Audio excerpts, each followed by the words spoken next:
Then it comes time to say goodbye. So my dad says bye, see you tomorrow, and then my grandma will reply, and what's your name, nice man?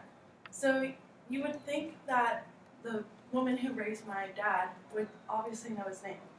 But that gets to the topic of my speech. Alzheimer's. So that's my dad and my Nana, and my Nana was diagnosed with Alzheimer's 10 years ago, but she started showing symptoms about 15 years ago, and it was small things at first, just missing your keys or misplacing something or just asking a question again, but then the ball started rolling down the hill.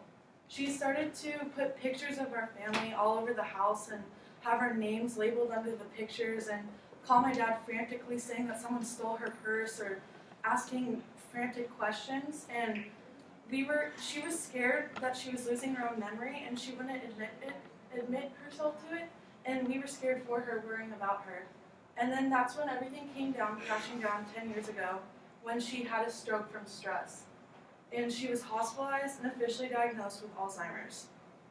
And the reason why Alzheimer's doesn't only affect my family and my Nana, but it also affects you guys personally, because you guys probably know someone who has Alzheimer's.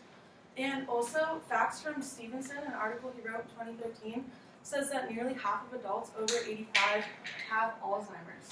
So it's common in our society. And early onset Alzheimer's can happen as early as 30 years old. And so I want to show you guys the 7 stages of Alzheimer's disease to be aware of what to look for. So stage 1 is normal outward behavior. There's no big detection yet of Alzheimer's coming on. And then stage 2, very mild changes, is when the person will start to forget a word or misplace an object, is how my grandma started out. And then stage 3, mild decline, is you'll forget something you just read, ask repeated questions, you'll have trouble making plans, and sometimes you'll even forget a name of a person you just met. Stage 4 is when it starts to become more serious, moderate decline. And that's when you'll forget details about yourself, you'll forget the month or even the season, and you'll also have trouble with doing everyday chores such as vacuuming or doing dishes. Then stage 5, moderately severe decline, is when you'll forget what time of day it is, or you'll mismatch clothes, or you'll have trouble remembering personal information such as your address or your phone number, or even if you have pets. And then stage 6, severe decline, is when you'll need to be under a caregiver's care, and you'll need help with everyday activities such as brushing your hair, your teeth, going to bed, getting out of bed. And then last stage, the very severe decline, is you'll need help with all tasks. And according to an article written in 2015 by Mayo Clinic, the person with Alzheimer's will lose almost all intellectual and social skills, making it hard to communicate with their loved ones and their friends, and it's a heartbreaking disease in that sense. But I don't want to just scare you guys with the stages of Alzheimer's disease, because there is prevention.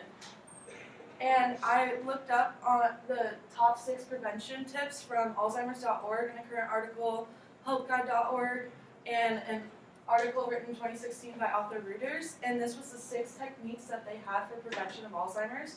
The first one is exercise. So they recommend 150 minutes each week, and they also say that to incorporate some strength training, because strength training doesn't always only build your body muscle, but it builds your brain muscle as well and can cut Alzheimer's in half.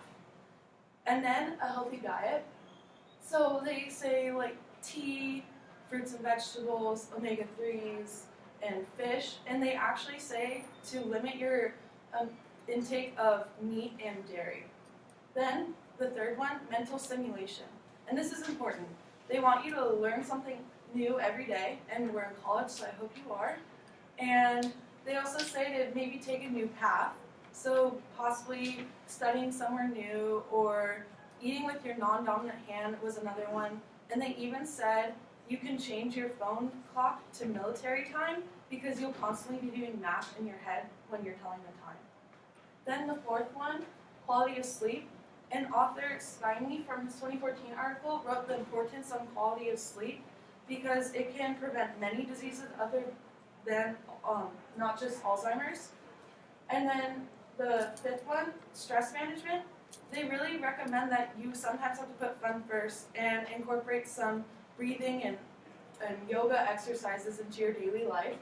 And then the sixth one, you need to have an active social life because relationships are important with making it so that your brain doesn't become depressed, because these authors wrote that depression can lead to diseases such as Alzheimer's. And so if we use these prevention tips and are more aware of Alzheimer's, we can find a cure. And that will leave families with less heartbreaking diseases such with Alzheimer's and have adults live longer, healthy lives. And according to author Coulter, there now is a drug called RVT-101 that could lead to a cure for Alzheimer's, because what this drug does is it raises the levels of neurotransmitters in your brain, and it increases and helps carry messages between the nerve cells, leading to preventing memory loss.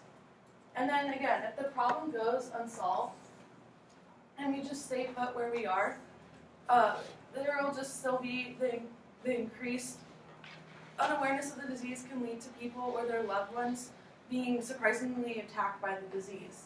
And not only that, but it'll take a toll on the U.S. Because according to Lechleiter in 2013 from Forbes magazine, by 2050, the number will increase to 16 million people who will have Alzheimer's disease, and the treatment for treating these 16 million people with Alzheimer's disease will surpass $1 trillion. So that obviously takes a toll on our U.S. economy. So what I wanted to do with this presentation of Alzheimer's is share with you how to start the end of Alzheimer's disease, because it's important in many aspects. And I wanted to share with you the 6 prevention tips to help you not be diagnosed with this heartbreaking disease. And that's an active social life, regular exercise, healthy diet, stress management, quality of sleep, and mental stimulation. So together we can end Alzheimer's. Thank you.